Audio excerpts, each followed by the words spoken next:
నీతో దేవుని చిన్న మాట. ప్రియ శ్రోతలందరికీ నా వందనాలు. మీరందరూ బాగున్నారా? మీరందరూ బాగుండాలని, వాక్యం ద్వారా స్థిరపరచబడాలని ప్రార్థిస్తున్నాను. ఈరోజు దేవుని వాక్యం యోహాను సువార్త 21వ అధ్యాయము 15వ వచనం. వారు భోజనం చేసిన తరువాత యేసు సీమోను పేతురుని చూచి, యోహాను కుమారుడవైన సీమోను, వీరికంటే నీవు నన్ను ఎక్కువగా ప్రేమించుచున్నావా అని అడుగగా, అతడు, అవును ప్రభువా, నేను నిన్ను ప్రేమించుచున్నానని నీవే ఎరుగుదువని ఆయనతో చెప్పెను. యేసు, నా గొర్రె పిల్లలను మేపుమని అతనితో చెప్పెను. ప్రియా దేవుని బిడలారా, నీవు నన్ను ఎక్కువగా ప్రేమించుచున్నావా? పేతురు ఎదుర్కొన్న సమస్యల్లో ప్రాముఖ్యమైనది ప్రభువును మనస, వాచ, కర్మల ప్రేమిస్తూ ఉన్నాడా లేదా అనేదే.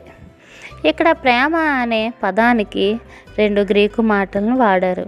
మొదటిది అగాపవో, దీని అర్థం తెలివి, క్రియాత్మకమైన ప్రేమ.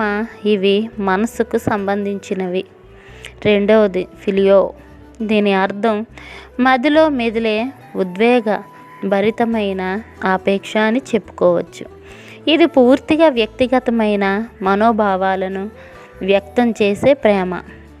ఈ 2 పదాలను పరిశీలిస్తే పేతురు యేసును హృదయపూర్వకంగా, స్వచ్ఛమైన మనసుతో ప్రేమించాలి అన్న ఉద్దేశం వెల్లడవుతుంది. ఇందులో యేసుతో ఉన్న వ్యక్తిగత సంబంధం ఉద్దేశం ద్యోక్యమవుతూ ఉన్నది. యేసు పేతురుని అడిగిన ఈ ప్రశ్న విశ్వాసులందరికీ వర్తిస్తుంది. యేసుని మనం మనఃపూర్వకంగా స్వీకరించి ఆయన్ని హృదయపూర్వకంగా ప్రేమించాలి. ఇట్లు మీ సహోదరి భాగ్యం. మరణాత. షలోం. మా ఛానల్ లైక్ చేయండి, షేర్ చేయండి, కామెంట్ చేయండి, సబ్స్క్రైబ్ చేయండి. పక్కనే ఉన్న బెల్ ఐకాన్ క్లిక్ చేయండి. Thanks for watching.